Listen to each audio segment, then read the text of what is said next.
Hello, welcome. You're watching BBC News live from Cardiff as King Charles III makes his first visit to Wales as the new monarch. Welcome to viewers in the UK and around the world. King Charles says the country held a special place in his mother's heart as he addressed a remembrance event at the Senedd. The land of Wales could not have been closer to my mother's heart. Roedd lle arbennig I Gymru yn uchelon. In central London, thousands are continuing to join the queue in order to pass by the Queen's coffin, and that's despite authorities closing the gates to Southwark Park for a period early this morning. They said it had reached capacity. And I'm Karen Giannoni with those crowds of people waiting to pay their respects to the late Queen as she lies in state in Westminster Hall. The Queen's children, including King Charles, will be keeping a vigil over her coffin this evening. I'm Martine Croxall here in the studio. I'll be speaking to a former press officer to the Queen for his thoughts as the nation continues to pay tribute.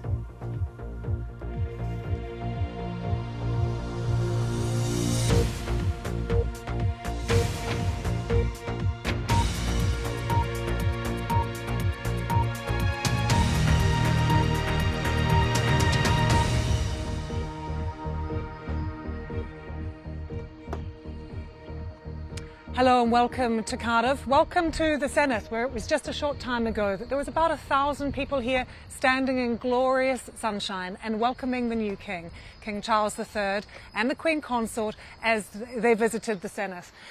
It was completely calm, quiet and still as everyone turned to watch the big screens when King Charles addressed the Parliament, not just in English but also in Welsh. A hugely symbolic moment for people here to hear the King speaking Welsh so fluently and talking about his mother, his memories of his time here in Wales and what this country meant to him and to the royal family. And when he left, there were lots of cheers. There were a few people here who were not happy that the new king was here, but they were quickly drowned out by cheers of approval from people who were in the crowd. And now he has gone to Cardiff Castle, where about 2,000 members of the public will be able to see him and meet with him later this afternoon.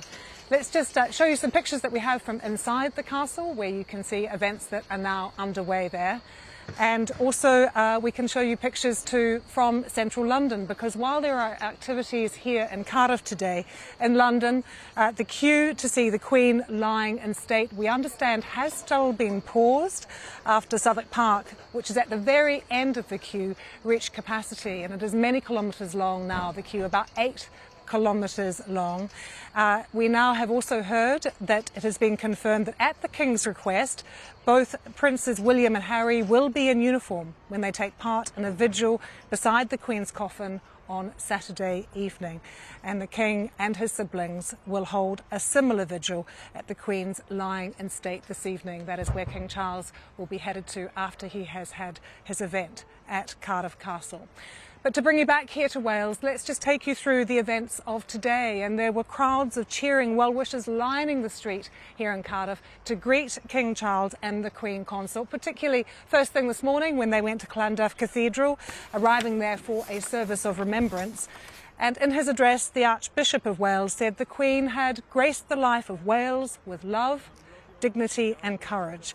Prayers were said by faith leaders, including speakers from the Jewish and the Muslim communities. And then they headed here to the Senedd, where they heard condolences from the First Minister, Mark Drakeford, and other party leaders, members of the Welsh Parliament as well. And he spoke, as I mentioned, in both English and Welsh, alternating, vowing to follow the selfless example of the Queen. And he also expressed his gratitude to the Welsh people. I am deeply grateful for the addresses of condolence which so movingly paid tribute to our late sovereign, my beloved mother, the Queen.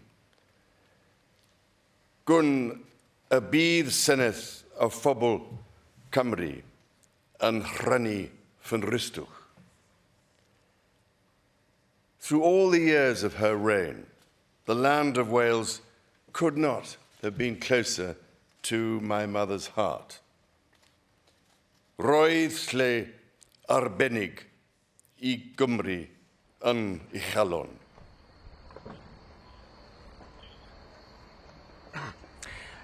Well, after that address, he came down the steps of the Senate, and we weren't sure if he was going to come and greet the crowds who've been waiting here in the sunshine for a few hours. But when he did, there was a ripple of applause. He has been meeting with the crowds wherever he goes. In this instance this morning, he not only shook hands, he actually managed to fist bump with someone in the crowd who was completely thrilled. It was a lovely thing to see, and there was a huge amount of support for him amongst all the people who were gathered here before he then made his way to Cardiff Castle. And let's take you there to inside the castle, where we can join Jennifer Jones, who is with the crowds. Jennifer, how's the atmosphere there?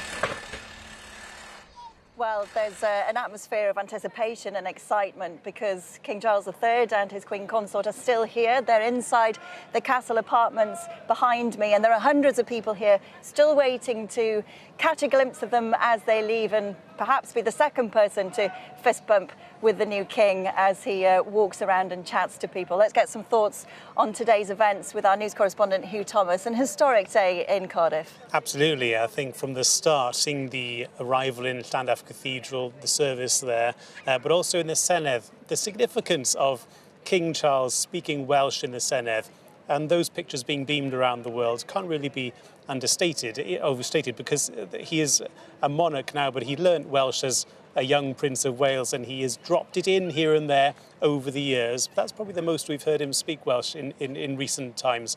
So that's a significant moment in itself. But also to come to the castle now, to meet people here, to have private audiences with the First Minister of Wales, Mark Drakeford, and with the Llywydd, the presiding officer of the Senedd. So that a chance there for a private discussion, confidential one, or one you hope where they will discuss that future relationship that the King will have with Wales, having had such a close one as Prince of Wales up until last week.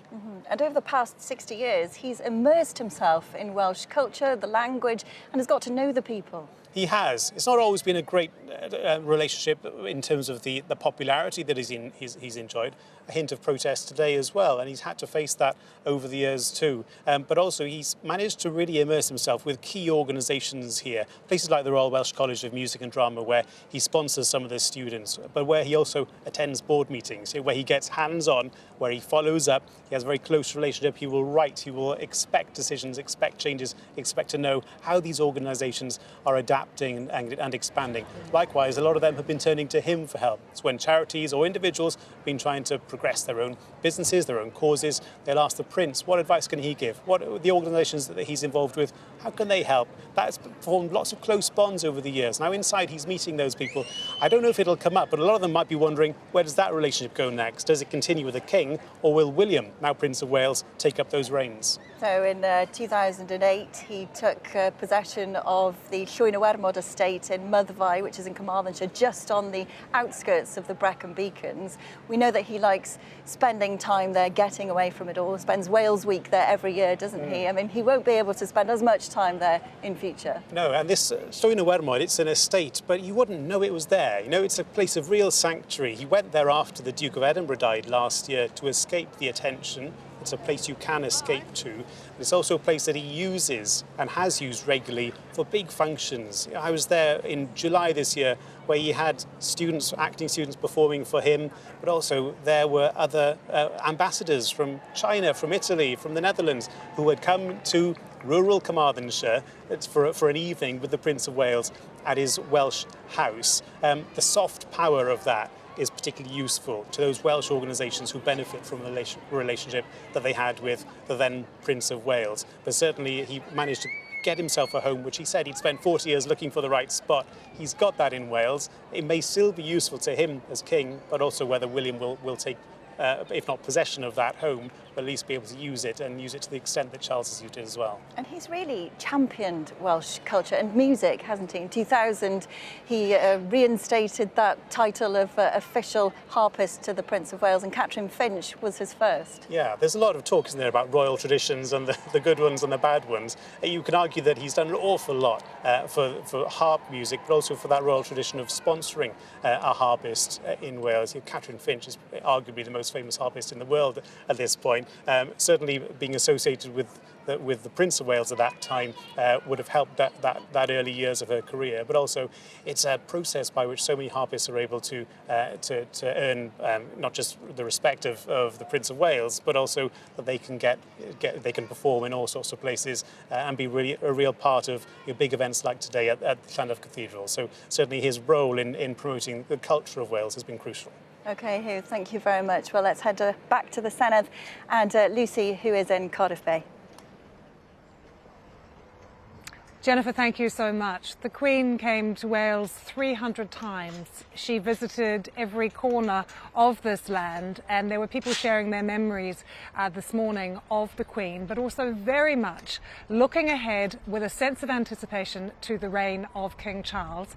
So let's take you over now to Sharon-Preet Kaira, who is in the crowds at Cardiff Castle, and I wonder what their feeling is about the new king, what they're looking forward to about his reign, Sharon-Preet.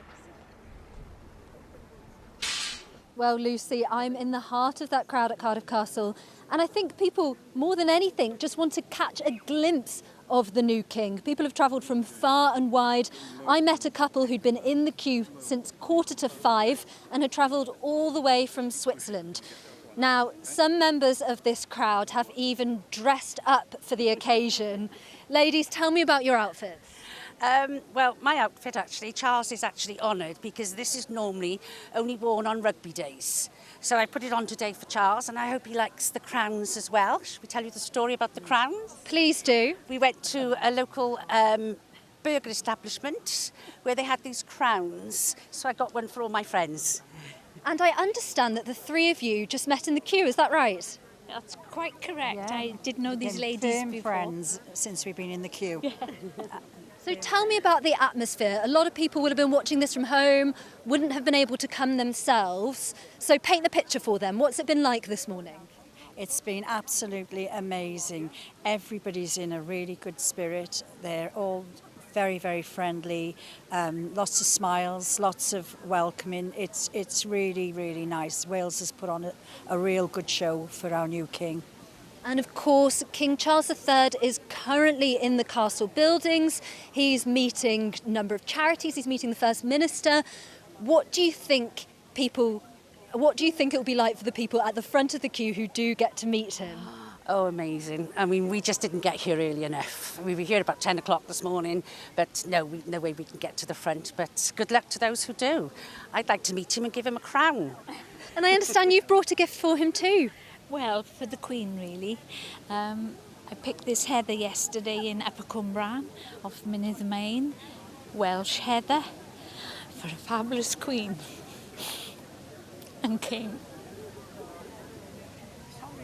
That's quite all right. Well, thank you so much, ladies, and I hope you do get your glimpse of King Charles III when he comes through. Thank you. Now, around 2,000 people have been allowed into Cardiff Castle for this event. One of the lucky few is Celia. Celine, tell me, what do you think King Charles III will be like? I think he'll be a good king, try his hardest to make everybody happy. And what have you seen so far today, Celine? Have you seen the pony? Have you seen the goat? I've seen the goat, I've seen King Charles and Camilla, and I've seen Mark Drakeford. That's absolutely brilliant. Thank you so much. Now, a number of people have also chosen to line the streets outside the castle to catch their glimpse of the king as he leaves and when he came in earlier on this historic first trip to Wales. Back to you, Lucy, at the Senedd.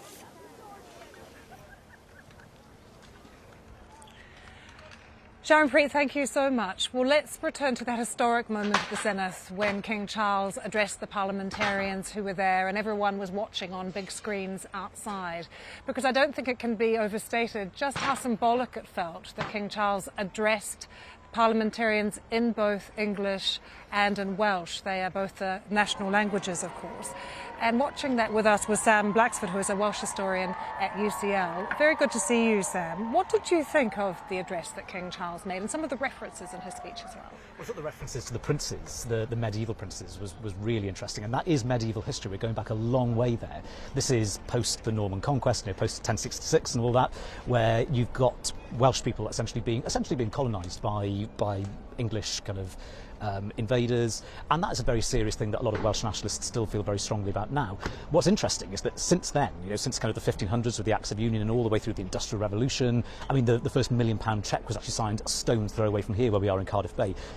Wales and Welsh people have played a very kind of integral role in Britain, in the Empire, even in the World Wars, and yet the King still feels like he has to refer back to the sort of the medieval past. So he thinks it's significant enough. He knows that there is criticism enough from sort of nationalists currently to warrant saying something about that. So I think that is very, very significant indeed. The relationship between the monarchy and the Welsh people was described to me earlier today as being complicated. Is that a word you would use as well? Well, it depends who you're talking to. I mean, for some people it's certainly very complicated. For some people, they just simply dislike the monarchy and think that Wales, with its quite new parliament and its kind of modern, fresh sense of identity, shouldn't have a monarchy, and that the monarchy is a very English figure, or the monarch is a very English figure. The reality is that the vast majority of people in Wales do see themselves in some sort of way as both Welsh and British. There's a dual identity, and because the monarch is the head of the British state, they see that as reasonably kind of a comfortable idea. And you see the way that the crowds acted here today. Okay, this is probably not representative of the Welsh population, the people who turned up here in Cardiff Bay today, but there is broadly, I think, a sense of warmth for not just for Queen Elizabeth II, but for the new king. And I think the way that he's kind of going to play it, building on his reputation as the Prince of Wales, I'm sure that they will, on the whole, carry on accepting that this is a reasonable setup for a head of state. Was there a sense of surprise at all here in Wales, though, at the timing when King Charles said that Prince William would become the Prince of Wales so quickly? My sense was that there was some surprise from some quarters, yes, but then also this is a hereditary monarchy. It's very hierarchical. The fact that William's inherited some of his father's titles isn't a huge surprise. It took a while for Charles to be named the Prince of Wales back in the day, and for his investiture to happen, but that's because he was so young. Now explain the controversy around the investiture in 1969. So it was announced in 1958 that Charles had become Prince of Wales when he was an adult. Now, the whole idea about a Prince of Wales is a complicated one related to that thing I was saying about medieval monarchs and that idea of Wales being a colony of England. So there was some controversy, and actually around the investiture in 1969 there was a bombing campaign. There was quite a small but a very significant bombing campaign to try and disrupt the activities around Charles going to Carnarvon Castle, which is in northwest Wales, standing in front of his mother, having a crown placed on his head, and there were very famous protest songs written about it. But ultimately, again, I think this is to some extent a vocal minority thing, a little bit like we have now. There were plenty of people, even sort of people up in northwest Wales who are very Welsh speaking, very sort of clear about the sense of Welshness, who loved the investiture, were very keen on all of it and supported it and cheered for Charles when he turned up then. Nonetheless, does this mean very careful consideration will have to be made as to whether we will see another investiture? I highly suspect it will be a very different kind of investiture. It will not have all the pomp, the ceremony, the circumstance that Charles has had in Carnarvon. The thing with the monarchy, I think, which is really crucial, is that you can't make it all kind of bland and bureaucratic. If William is made the Prince of Wales here, say, for example, in this very modern building, then does it just feel like a new political process? Does it just feel like a very typical grey political stunt? Whereas what we actually like about monarchy, or what some people like about monarchy, is the unusualness of it, the horns, the anthems, the pageantry, the circumstance, the ceremony. That's why a lot of people turn up for it. It just adds a bit of a splash of colour. And I think that William is very effective at being a sort of a modern monarch. He's a very typical kind of father figure. He's quite sort of ordinary in some ways, and he won't want something that seems too out of the ordinary. But at the end of the day, the monarchy is very extraordinary by its very nature. It is the very top of a hierarchical system. It is where the head of state is from, and without that pageantry, like you say, then it's going to lose kind of, I think, the aura that really makes it special. So it's going to be a very fine line. It's going to be a very difficult fine line for them to tread about, not doing something that looks imperial or colonial, but also doing something that looks special. So it's important for him, do you think, to carve out a sort of different role as the Prince of Wales, perhaps even a more visible role, because that's what society expects now, particularly in this age of social media when every movement is captured? I think so, and also to emote a little bit more. You know, he and his wife are quite good at relating to people. And what I find really interesting about King Charles now is the way that he is doing more walkabouts, he's doing more handshaking with ordinary people.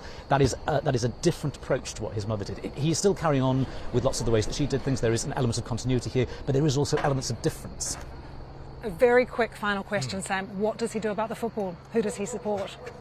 You're asking the wrong person. You're asking the wrong person when it comes to football. I would imagine that he can say, as the head of state, he's rooting for them both. Yeah. Yes. He is head of the English FA, but now the Prince of Wales, and they are facing each other in the World Cup. A very difficult decision for him, and I think one that everyone is going to ask him about in the days to come as we lead up to Qatar and the World Cup. Well, let's just take you back to Jennifer now, who is still inside Cardiff Castle. Jennifer. Well, Lucy, we've just been listening to the regimental band of the Royal Welsh. They've been playing Welsh hymns and also more familiar classical music. It's quite moving to be here. I'm just still talking to our news correspondent, Hugh Thomas, and we're expecting King Charles III and the Queen Consort to exit the castle apartments any minute now. Yeah, they're going to come out and they're going to have another one of those walkabouts, which have gone so well so far today. We know that when he does come out, it's going to be an opportunity to shake hands, to meet people here, but also that he is being very well received. I mean, he does this when he comes for when he came here as Prince of Wales. He was in the Rhondda a few weeks ago. Over 1,000 people on the streets there as he toured the high street, getting the kind of reception that people had probably forgotten about, that he would get those sort of crowds. It hasn't always been a relationship where you'd expect big crowds of people to come out cheering, but they have today, and we've seen that here in the castle as well as outside on the street. And we can see pictures of him now just saying a few words to those representatives of charities and civic leaders. Just remind us, I think that's Mark Drakeford, the First Minister. Yeah, he's with the First Minister, Mark Drakeford, there, and that crucial first private audience today. There isn't a formal relationship in terms of the audiences that he has with the First Minister of Wales, but they met in July when he was Prince of Wales.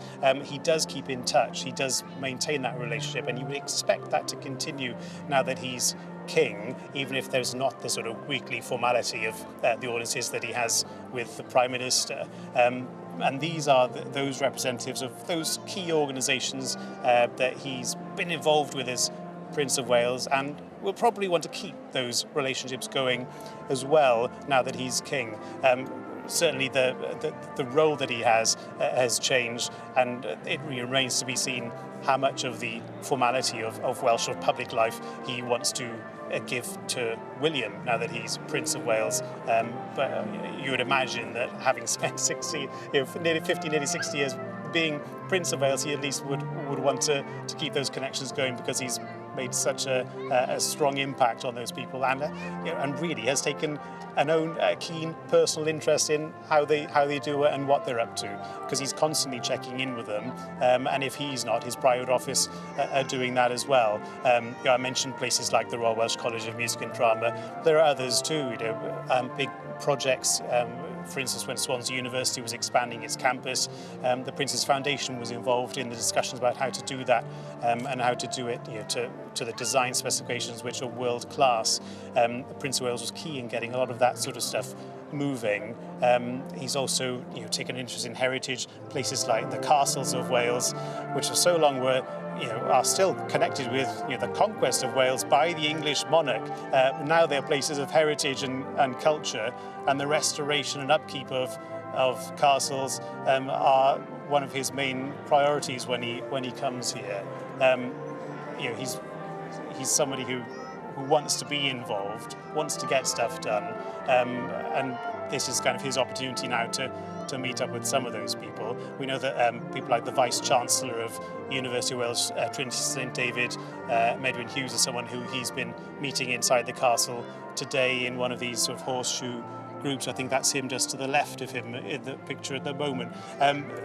These are the types of connections he's had are with academia, heritage, architecture, conservation. the areas that he's known to be interested in, that we've heard him talk about, from the point of view of having fairly sort of advanced views on these things 30 years ago, which are now totally mainstream. And he's been pursuing those causes in Wales and been able to do that pretty well, almost with a behind-the-scenes role when he's been coming here. But certainly today, that's his opportunity to meet up with some of those people. But lots of them, I suspect, wondering how close that relationship can be with the King as he moves into those different duties, those many more responsibilities.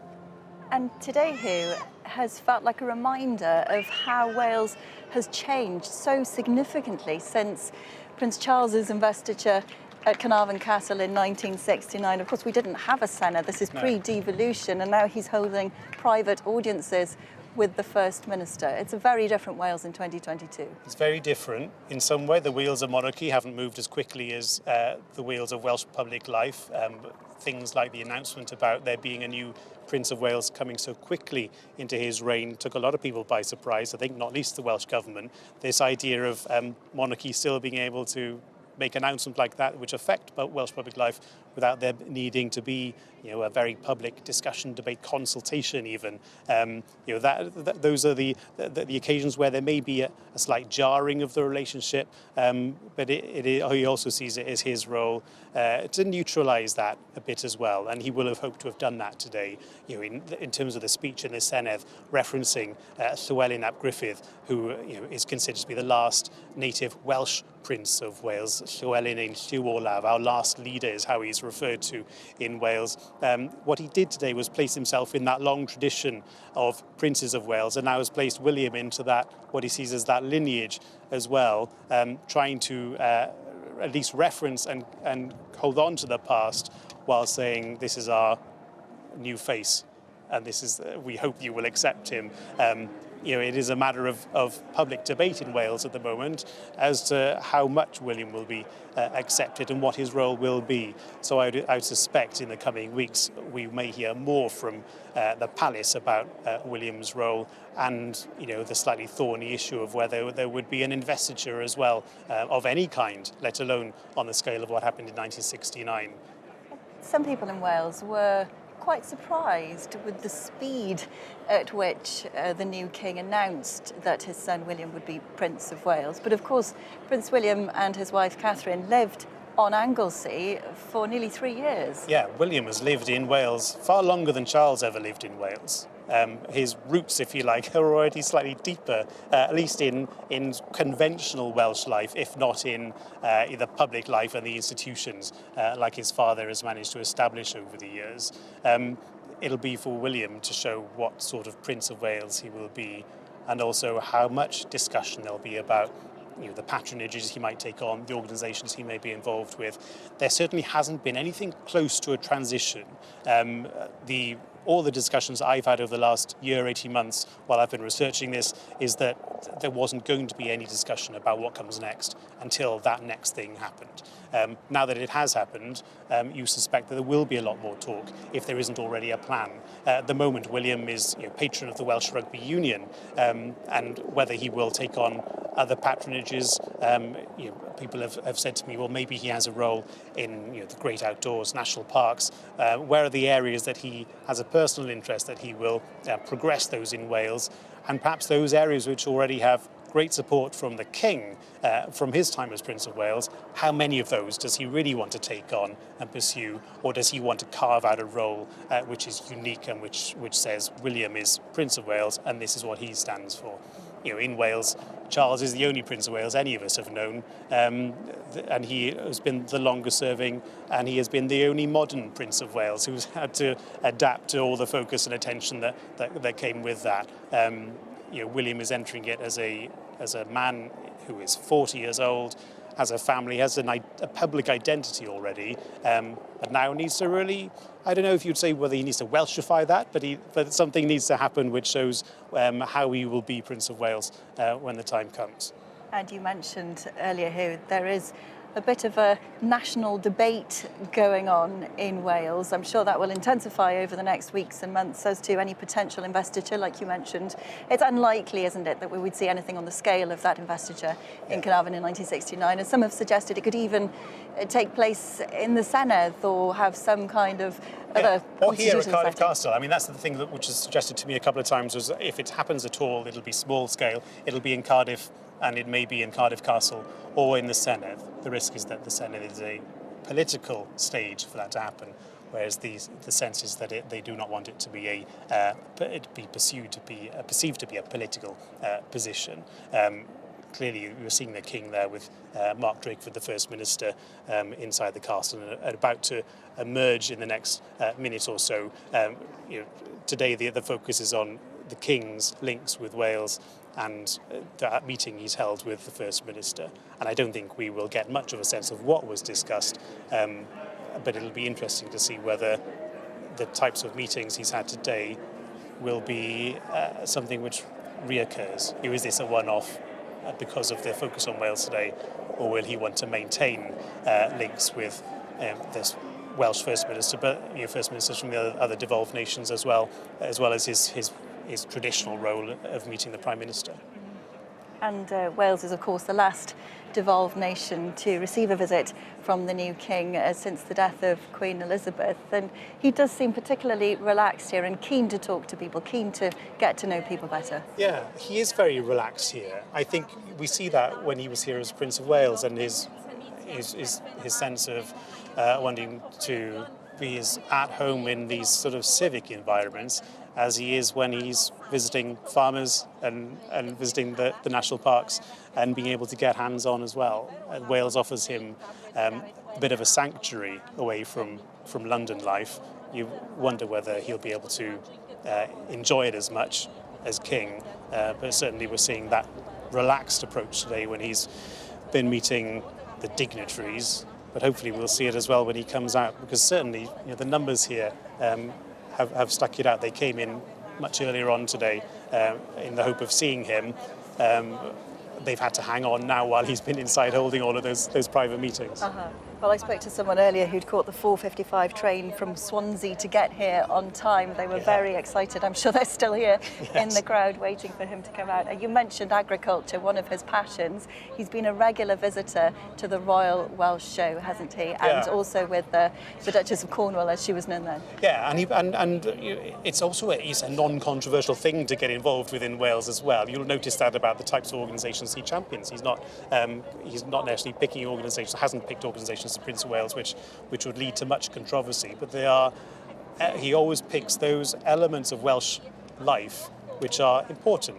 Wales is a farming nation, is a very rural nation, and for him to be able to not just support big organisations, big events like the Royal Welsh Show, but also to take an interest in rare breeds of cattle and of sheep as well, and to support those through his organisations, that's where he has this really keen interest. And I think even just speaking to people about how he behaved when he was in Aberystwyth. He would go on holiday from Aberystwyth to places like the Glan Usk estate in southeast Wales, where he could fish, he could relax in the countryside and not really be disturbed. William had a bit of that as well, so while he was in Anglesey, he was able to enjoy that privacy and to be able to go off walking. And the Princess of Wales, as she is now, was able to go shopping in the supermarket in Menai Bridge and find it maybe remarked upon by the locals, but they weren't. She was often spotted in Waitrose in Menai Bridge. Yes. But there is that sense of the sanctuary, right? That Wales is a place they can come to, and they've got that that opportunity to not necessarily blend in, but especially if he's out in the countryside, he can enjoy that. And in where his home is in West Wales, in rural Carmarthenshire, everybody knows him. They all know when he's there. A lot of them get invited round to the events that he has. He's got this huge barn there where he will host people to have drinks, but also they will sit down. Students from the Royal Welsh College of Music and Drama will go up and perform skits for him and that sort of thing. We're waiting for Charles to come out, but there are pictures too of David Beckham actually in Westminster Hall. at the moment, where he's types of people Yeah. queuing up to pay their respects to the Queen. Miles and miles of queues along the Thames. And we've seen Tanni Grey-Thompson, one of Wales's most decorated Paralympians. She was there just yesterday paying tribute. And people here today in Cardiff saying that they also intend to go to Westminster. We've heard from people from Wales who've already gone up in order to view the Queen lying in state. And we expect more people from Wales to go there as well. And on the left of the screen, the King also heading out of the castle now with the Queen Consort. A wave to the crowd as he does come out. And they are certainly pleased to see them. And we're expecting them to come and talk to members of the public for a few minutes now, Hugh. That will Yes. be a special moment for them and one they'll never forget. Yeah, he did gesture. I think the Queen Consort is coming over first as the King shakes hands, still at the bottom of the steps to the castle door.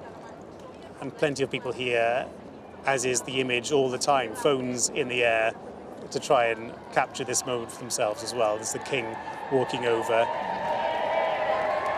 accompanied by Dr. Graham Davis on his left as well, who's his closest advisor on Welsh affairs, and speaking to the conductor of the band there as well. Yeah, a sense of anticipation. They've all gone very quiet here as they wait for the King to come over. And I think having seen the pictures of him elsewhere in Cardiff. Talking to the Goat Sergeant Major, and that goat has his own title, Lance Corporal Schenken IV, a very popular member of the regimental band. Had a chance to meet some people there. I mean, a lot of people, they've waited a long time, not much else to do while they were here other than to take in the occasion. They have been treated to some glorious Welsh sunshine there, late morning and early afternoon today. Yes, traditional Welsh weather, Kept which at is bay, thank you. certainly helps today. And he, is smiling broadly. Everyone who is in here spent a long time waiting. He's only going to meet the friendly faces in here, certainly, and there are lots of them.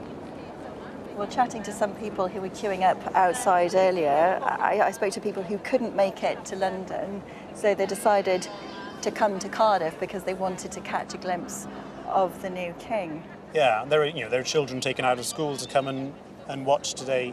There are people who've come here because it is an historic occasion. One of those famous red bucket hats of the Welsh football fans as well, which are handy on a day like today for the rest of us catching the sun.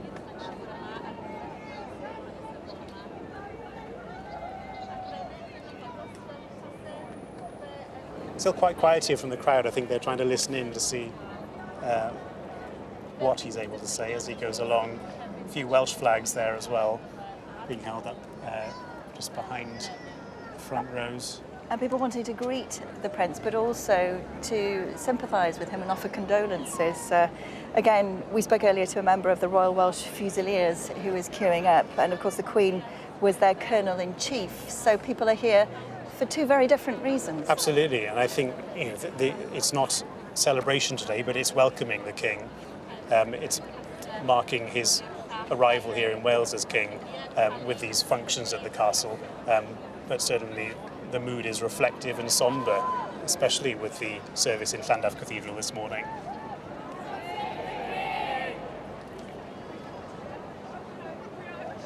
Some cheers of God Save the King then, as you mentioned. We can see Union flags, but also Welsh flags fluttering in the background. Yes, and the ancient, the historic Norman keep of the castle in the back of the picture there. And everybody lined up on the lawn in front. Very interesting history to Cardiff Castle, from the Roman original site in 55 AD, and the Norman edition there from the 12th century, and then obviously the Bute family taking over in the 18th century, and turning it into a Victorian dream, really. Yeah, the Victorian construction of it. The architecture is incredible here.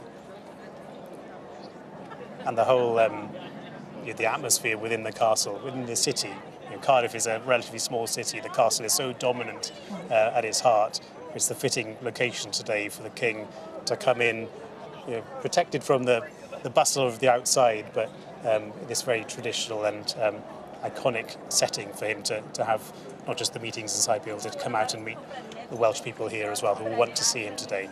Well, let's hear from some of those Welsh people who've come to greet him. My colleague Charanpreet Kaur is out amongst the crowd.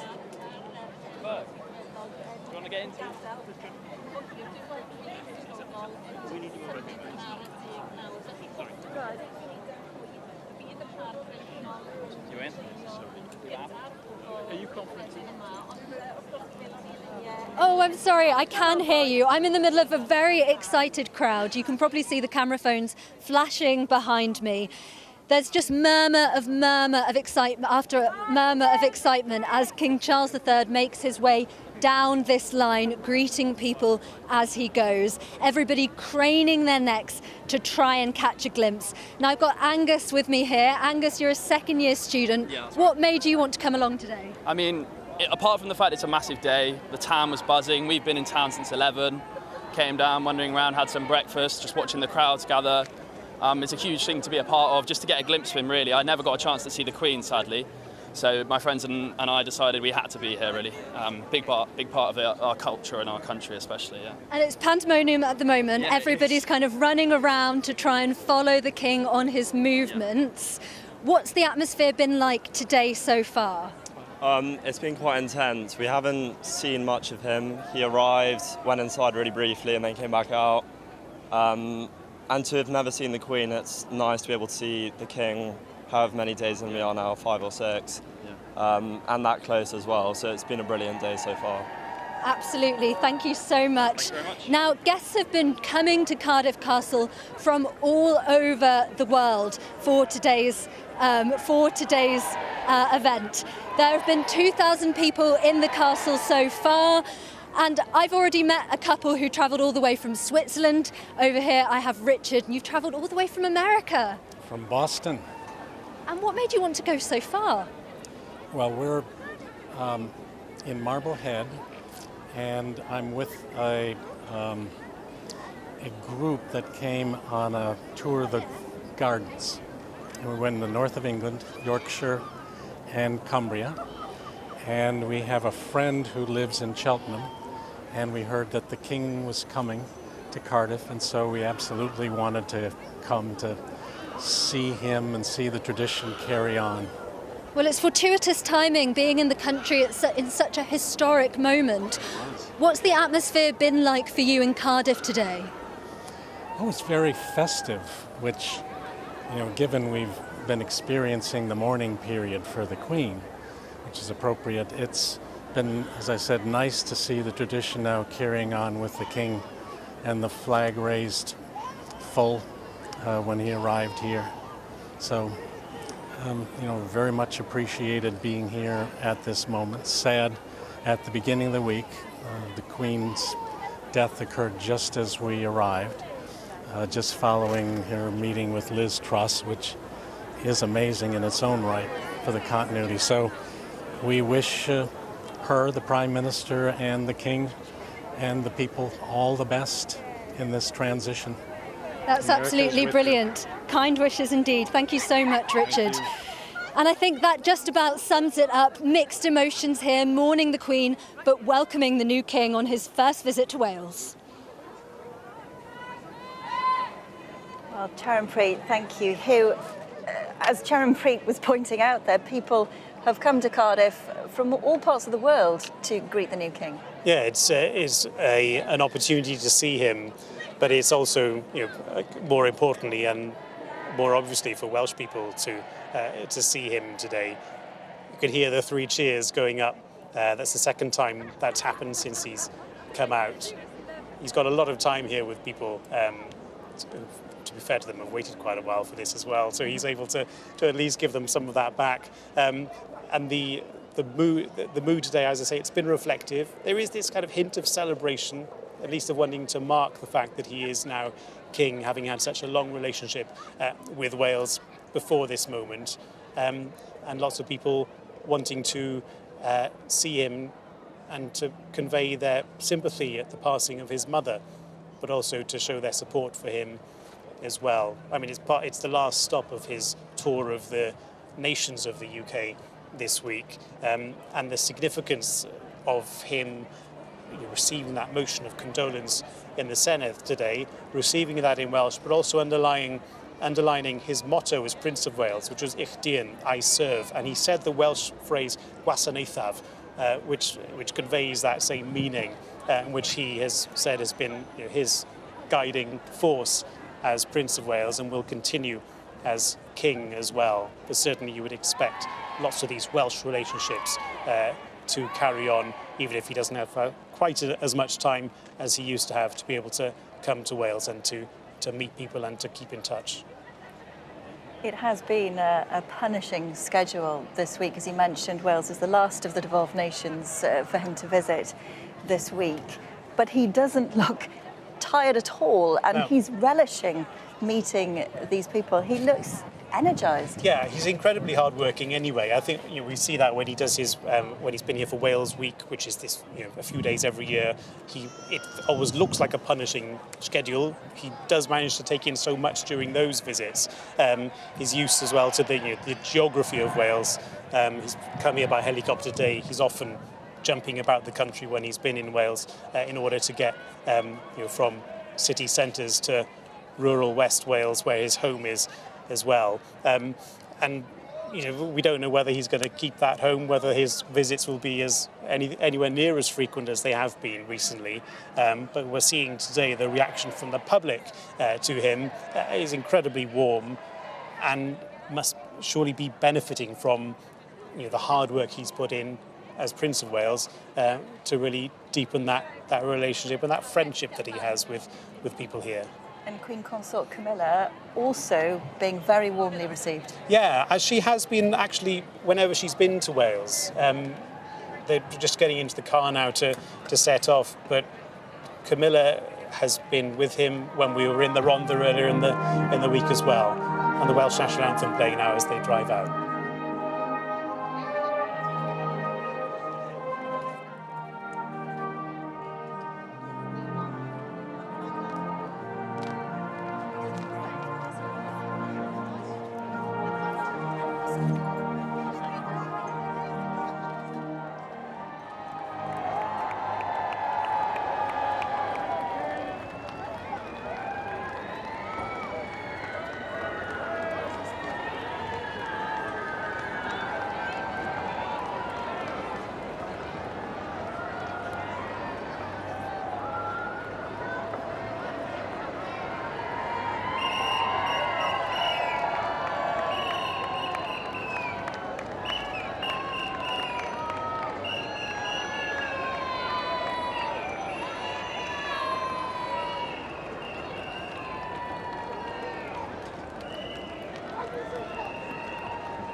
Another rousing rendition of Men of Harlech. Men of Harlech as they march themselves out of Cardiff Castle as well.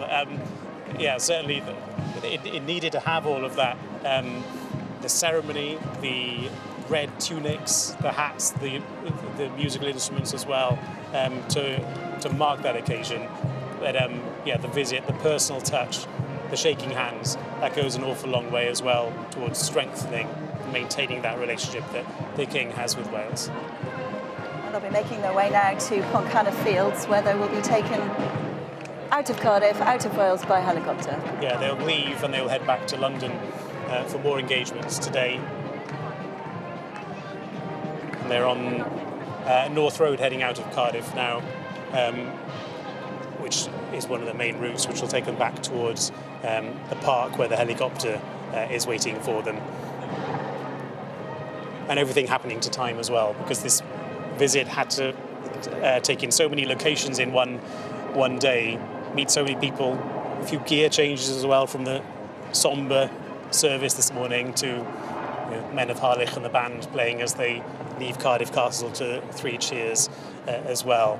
But certainly I think the King and the Palace would be happy with the reception that they had in Wales, but also that the King himself went quite far towards trying to neutralise that hint of animosity that there is about the Prince of Wales title and about the role of the monarchy in a modern Wales, and a Wales which is very different to when he first developed his relationship with the country in the late 1960s. I mean, you did mention earlier, Hugh, that small protest that did take place outside the castle grounds, a small protest and a peaceful protest. Yes, it was, and it was a voice that voices that reflect the way a minority, but a vocal minority, feel about the monarchy, and specifically about the title of Prince of Wales as well. I suspect, even though Charles referenced Llywelyn ap Griffith, the last Welsh Prince of Wales, in the Senedd today, it's probably not going to neutralise those people who want to protest against him today, and it is probably something that the new Prince of Wales, William, will have to try and get to grips with fairly quickly. We know actually that the Prince of Wales, William, spoke to the First Minister, Mark Drakeford, earlier this week. The result of that conversation was an announcement that he would visit Wales very soon, which is diplomatic language for, I don't know, a couple of weeks, a month or two, but certainly the speed at which the continuation of the title was announced, barely 24 hours after the King had taken the throne, showed that there won't be a long period to wait for, certainly for a new Prince of Wales, but also for that work to begin and that role to take shape. We wait to see whether there will be any formal investiture ceremony at all, and if there will be anything on the scale of what happened in 1969. All the hints are that it won't be anything like that because of the very political nature of that event. And certainly comments this week that we've heard that the Prince of Wales, the King rather, when he was Prince of Wales, had said privately that he didn't want William to go through what he went through in the 1960s when that investiture period was happening and everything that came before and after it. But as they head out of Wales now, the King and the Queen Consort, I think they'll be pleased with the way that the day has gone here today, and that they also managed not just to renew those connections with the organisations, the charities, the people, the politicians, but they here at the castle in the Cardiff Bay and in Llandaff Cathedral were able to meet the public, who really did turn out in force for them as well. So all in all here, a successful day. It's been described by some in the crowd I was speaking to earlier as joyous. And as you said, some gear changes, that very moving service this morning. And we've seen all kinds of people from all walks of life in Wales, from the Archbishop and the First Minister to all kinds of people from different backgrounds who've made it to the castle to speak to the King. Yeah, and wanting to come, wanting to share the moment with them, but also that they wanted to see the King and to be able to show their support for him at a time when the country is mourning the loss of a Queen, but also is expecting a new King and is wanting to encourage him and to show that support as well. And he's certainly seen that here in Cardiff today. OK, Hugh, thank you very much. Well, the King and the Queen Consort have left Cardiff Castle. They're making their way out of Wales and back to London. So let's head over to the Senedd in Cardiff Bay, where Lucy is waiting for us. Jennifer, thank you, and so lovely to hear your reflections there. And I think many people would agree it has been a successful day for King Charles. It is a stunningly beautiful day here in Cardiff, and while there has been sadness about the loss of the Queen, there is also that sense of anticipation and joy about the future and the reign of King Charles. This is the beating heart of modern democracy here at the Senedd in Cardiff, and I don't think it can be overstated just how symbolic it felt to hear King Charles address those parliamentarians, not just in English but in Welsh today. And when he said, "The land of Wales could not have been closer to my mother's heart. She took immense pride in your many achievements and deeply felt with you in times of sorrow," and also said that it had been a privilege for all of these decades to be the Prince of Wales. Those are the words that people are talking about today, the words that he spoke just a few hours ago in the Senedd. So we leave you from here in Cardiff to take you back to central London, to Westminster, where we can join my colleague Karen Giannoni, who has been with the crowds, seeing those incredible queues, Karen, and a few special visitors as well there in the past few minutes. Yeah, there have been special visitors, Lucy, which has certainly lightened the mood. I'll come to that in just a second. The people now coming through have been queuing now for over 12 hours. They really are the hardcore of the queuers. Many jokes around the world about how the British like to queue. This really is the queue to beat all queues. Look at that concentration just behind where we are speaking to you from here, where the concentration of people is at its densest. Just as you approach the Palace of Westminster, you are faced with this snake. It is about an hour and a half to get through there, even though it is tantalisingly close to Westminster Hall. You have to go through this very condensed area.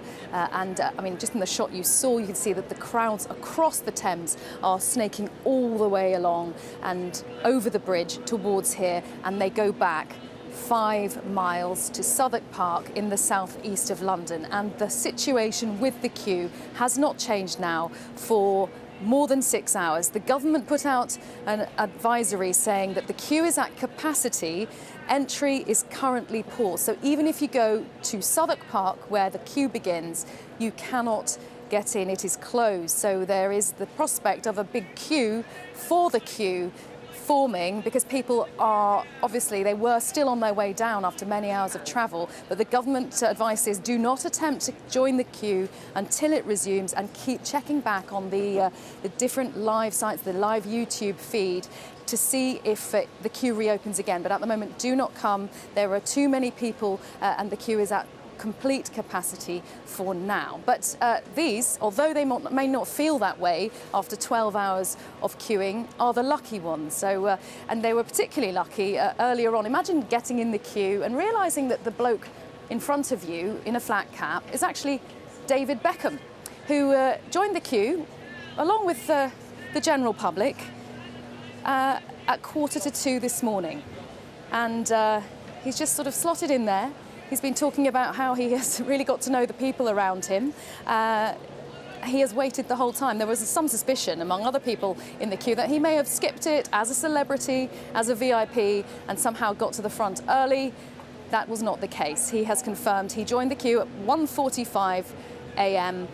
to wait with everybody else. And what a boost he has given to everyone. They've been taking selfies. Even the police and the people taking all the rubbish here have been really enjoying having a celebrity in their midst. And there you see him going in to Westminster Hall and paying his respects to the Queen, and that's what he said he wanted to do. So we have had a chance to have a word with him, and he said that he'd been sharing sweets and snacks with everybody else, and that his knees were getting a bit achy when he was asked about how he felt after queuing for more than 12 hours. Let's hear a little of what he had to say. To be honest, it's what we all envisioned. You know, we all want to be here together. We all want to experience something where we celebrate the amazing life of our Queen. And I think something like this today is meant to be shared together. So the fact that we've been here, we're eating Pringles, we're eating sherbet lemons. We're eating sandwiches, having coffee, so donuts. Yeah, as well.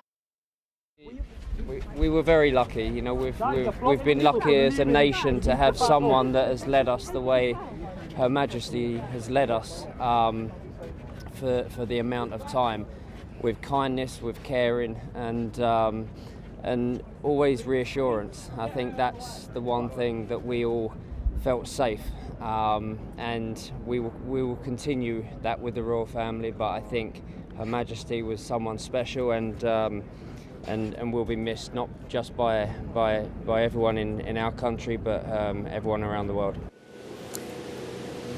None other than David Beckham there in the queue with the tens of thousands of other people who have stood, shuffled along, paused for hour after hour, and then at points walked quite briskly. The queue keeps moving, although it has been stopped at its source, and people continue to come to want to pay their respects to Her Majesty the Queen, lying in state not far from here in Westminster Hall. From me, Karen Giannone, here in Westminster, it's goodbye and goodbye to viewers on BBC One.